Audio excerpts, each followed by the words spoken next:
স্বাগত। আজকে চিত্র আপনারা দেখছেন যে সচিবালয়ের সামনে থেকে আপনাদেরকে যুক্ত করেছি। এখানে আপনারা দেখতে পাচ্ছেন যে গ্রাম পুলিশরা কিন্তু একেবারে কিন্তু বসে অবস্থান নিয়েছে সচিবালয়ের সামনে। শুধু তারাই না, বিভিন্ন দাবিতে কিন্তু বিভিন্ন লোকজন কিন্তু এসে ব্যানার হাতে নিয়েও কিন্তু দাঁড়িয়েছে। আমরা যদি একটু দেখানোর চেষ্টা করি তাহলে দেখতে পাচ্ছি যে আয়নাগর থেকে যারা বের হয়নি, অর্থাৎ আয়নাগরের যে দাবি নিয়ে তারাও কিন্তু ছবি হাতে নিয়ে, বিভিন্ন প্রিয়জনের ছবি হাতে নিয়ে কিন্তু দাঁড়িয়ে রয়েছে। স্বজনরা কিন্তু দাঁড়িয়ে রয়েছে। আবার যদি একটু সামনে দেখানোর চেষ্টা করি তাহলে দেখতে পাচ্ছেন যে হুজুররা কিন্তু বিক্ষোভ করছে। তাদের যেই বিভিন্ন মামলা মোকদ্দমায় তারা আটকে আছে তাদেরকে মুক্তির দাবিতে কিন্তু বিক্ষোভ করছে। অর্থাৎ বলা যেতে পারে সচিবালয়ের সামনে একেবারে কিন্তু যে মানববন্ধনের ঢল নেমেছে সেটি কিন্তু বলা যেতে পারে। এবং আমরা দেখতে পাচ্ছি হাসিনা সরকারের সময় গুম হওয়া দুই ভাইকে ফেরত চাই এরকম কিন্তু দেওয়া আছে। এবং অনেক লোকজন আপনারা দেখতে পাচ্ছেন সরাসরি আজকে চিত্রের মাধ্যমে, এবং এদের সাথে কিন্তু কথা বলবো এবং কথা বলে জানানোর চেষ্টা করবো যে তাদের জি জি আপনি দাঁড়িয়েছেন আসলে কার জন্য? আমার বোন জামাইয়ের জন্য। ও 2018 সালের 5 মাসের 5 তারিখেই শ্যামলী শিশু মেলা সামনে থেকে একটা সাদা মাইক্রো কার 4-5 জন নেমে ওকে নিয়ে যায়। তারপরে আমরা থানায় জিডি করছি। জিডি করার পরে ওনাদের সাথে কথা বলছি, অফিসারের সাথে। উনি বলছে যে সে কোনো মানে আমাদের ক্লিয়ার বলতেছে না, উনি তদন্ত করছে কি করে না এটা আমরা জানি না, কিন্তু বলছে যে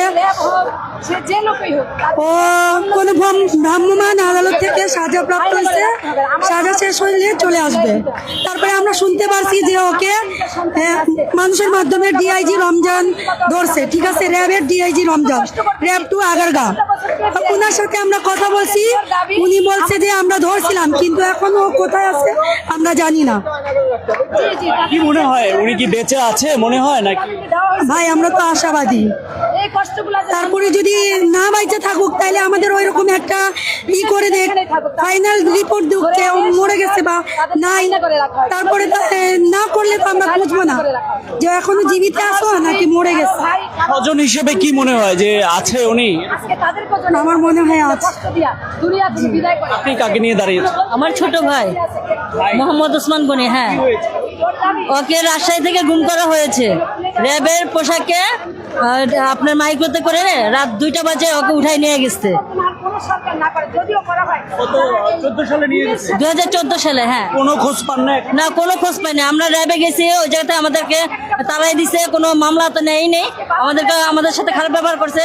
আমরা রাজশাহী জেলায় মামলা করি, এখন পর্যন্ত আমরা খোঁজ করতেছি, পাচ্ছি না। আমরা দেখছি যে দেখানোর চেষ্টা করছি যে এই মুহূর্তে কিন্তু আপনারা দেখতে পাচ্ছেন যে এটি হচ্ছে বাংলাদেশ সচিবালয়ের সামনে। অর্থাৎ সচিবালয়ের সামনে কিন্তু হাজার হাজার যেই বিক্ষোভকারীরা অর্থাৎ দাবি দাওয়া নিয়ে কিন্তু তারা এখানে জড়ো হয়েছে সেটি কিন্তু আমরা দেখতে পাচ্ছি এবং দেখানোর চেষ্টা করছি আজকের চিত্রের মাধ্যমে। দর্শক, আপনারা জেনে থাকবেন যে নতুন সরকার গঠন, অর্থাৎ এই প্রধান উপদেষ্টা ডক্টর ইউনূসের যতদিন বসছে তারপরেই দিন থেকেই কিন্তু আমরা দেখছি যে আন্দোলন শুরু হয়েছে এবং সেই আন্দোলনকে ঘিরে কিন্তু আমরা দেখছি যে বেশ কিছু দাবি দেওয়া কিন্তু স্বীকৃতি দেওয়ারও চেষ্টা করছে এই সরকারের পক্ষ থেকে। অর্থাৎ এই ডক্টর ইউনূসের বাসভবনের কাছেও কিন্তু অসংখ্য এই দাবি দেওয়া নিয়ে কিন্তু সেখানেও কিন্তু যায়, সেটিও আমরা দেখেছি।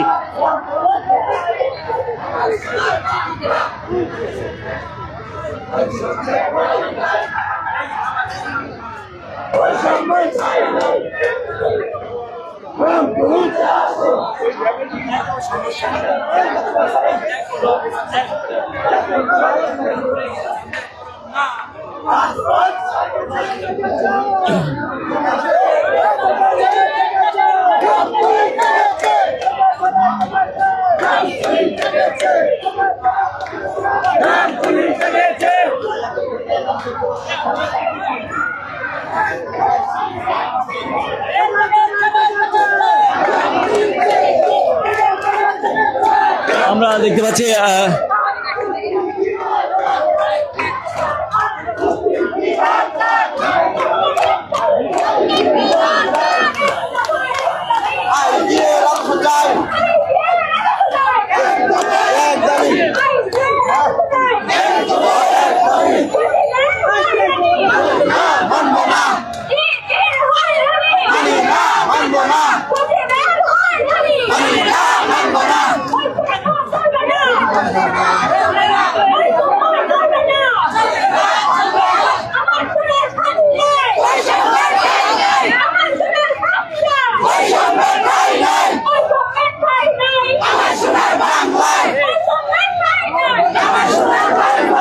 এভাবেই কিন্তু আমরা দেখছি যে গ্রাম পুলিশ থেকে শুরু করে অসংখ্য যে মানববন্ধন কিন্তু সেগুলো কিন্তু সচিবালয়ের সামনে জড়ো হয়েছে, সেটি কিন্তু আমরা দেখছি।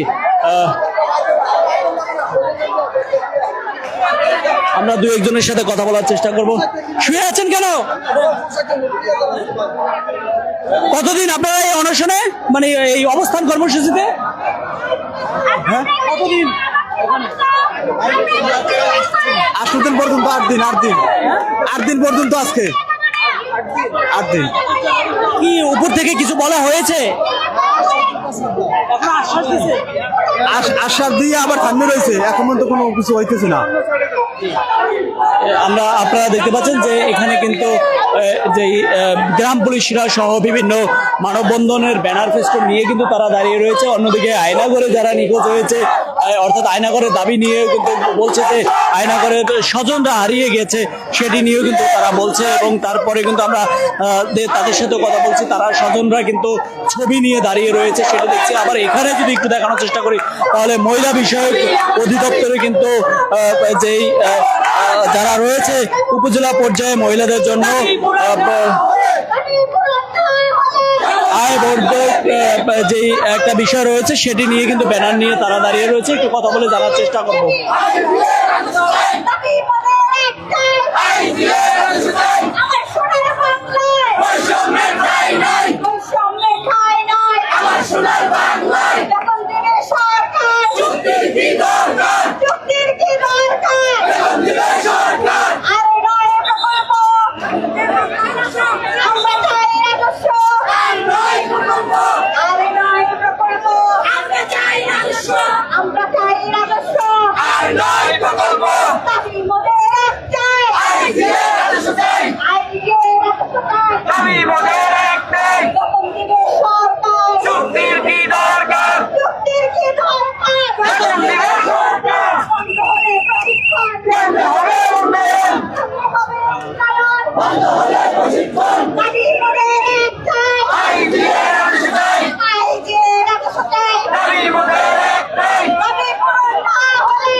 দর্শক, আপনারা দেখতে পাচ্ছেন বাংলাদেশ সচিবালয়ের সামনে কিন্তু বিক্ষোভ করছে, বিভিন্ন ব্যানারে আন্দোলন করছে, অর্থাৎ দাবি জানিয়ে বিক্ষোভ করছে, সমাবেশ করছে, মানববন্ধন করছে। আমরা দেখতে পাচ্ছি সবাই কিন্তু এই সচিবালয়ের সামনে এসছে। এবং আগে যে দাবিগুলো যদি একটু স্মরণ করে দিতে চাই, আগে যদি কখনো দাবি আদায়ের লক্ষ্যে বিক্ষোভ করার চেষ্টা করতে, সেই বিক্ষোভে কিন্তু অর্থাৎ আইন শৃঙ্খলা বাহিনীর পক্ষ থেকে, অর্থাৎ পুলিশ বাহিনীর পক্ষ থেকে কিন্তু প্রতিটি মোড়ে মোড়ে কিন্তু বাধা দেওয়ার হতো। তবে কিছু কিছু বিক্ষোভ বা মানববন্ধন নিয়ে কিন্তু প্রেস ক্লাবের সামনে দাঁড়ানো যেত। তবে সচিবালয়ের সামনে এসে বিক্ষোভ করা, আন্দোলন করা বা এটি কিন্তু আসলে এখনই স্বপ্নের মতো। কিন্তু এই সাধারণ এই যারা দাবি আদায়ের লক্ষ্যে তারা এখানে আসছে, তারা কিন্তু এরকমটা জানিয়েছে।